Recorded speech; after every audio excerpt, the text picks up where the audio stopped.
mga kasayan, Euro 150 Dang Hari, magwa-wiring tayo ng signal light gamit ang Domino Honeywell switch. Ay sa kasayan, no? Meron na tayong busina, nag-wiring na tayo ng busina, ng headlight, ng passing light. Kaya naman kasayan ay signal light. Kaya kasayan, no, para mas madali. Itong signal light, ito yun, no? Yung left and right signal light natin siya kasayan, na. Dito natin sa sisilipin kung anong kulay yung kailangan natin dito. Ito yung signal light supply natin. Kadalasan ang signal light supply nasa gitna. O kaya man headlight supply kadalasan nakalagay sa gitna. Ayun siya.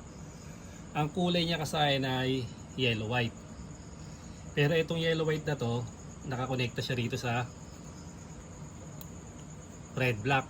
Itong red black ang kukuhanin nating kulay.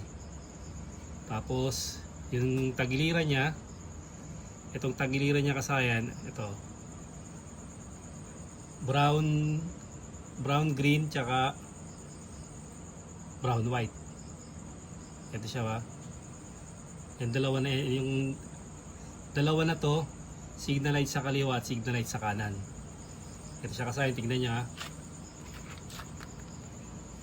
Ito, ang forma niya ay pag ganito. Pag ganito yung ano niyan. Tapos pupunta lang sa ano yan, sa signal light naman ng Euro 150, mga TMX, Supremo, pare-parehas lang. Ito yung kulay niya. Ito siya kasayan, no? Ang kulay niya kasayan ng signal light natin ay ayan, brown white. Ilalagay natin siya sa ano, sa light blue. Yung light blue, yan yung signal light ng kanan. Tapos yung isa naman, yung brown green, ilalagay naman natin sa orange. Ito naman yung signal light ng kaliwa.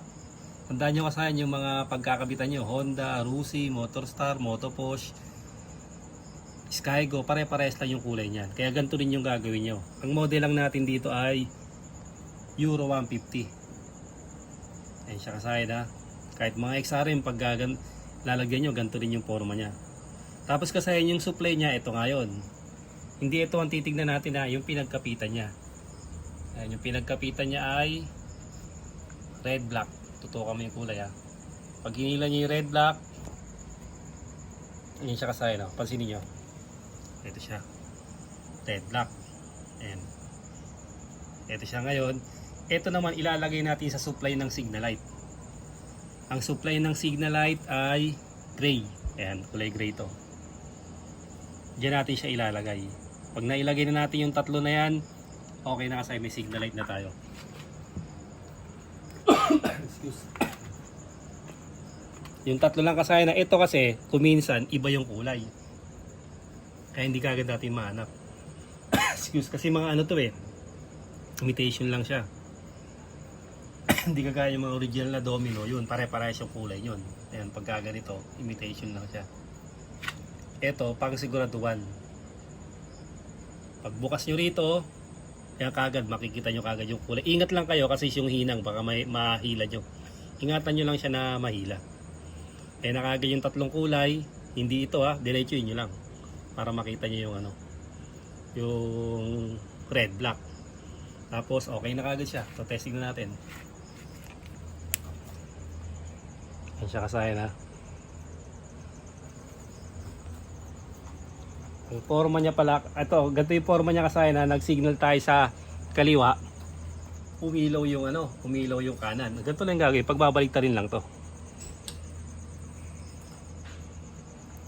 Yan siya kasayan, ha. Pagbabalik ta rin lang yan. Nag-signal tayo sa kanan, umilaw yung kaliwa.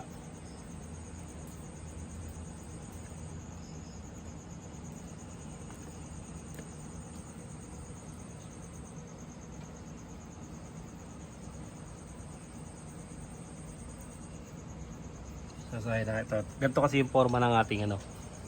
Yan. Ganito yung forma, nasa kaliwa tayo. Tapos kanan naman tayo. Yan, kasabay naman ng indicator yung kasayan. Basta hanapin nyo lang yung tatlong kulay.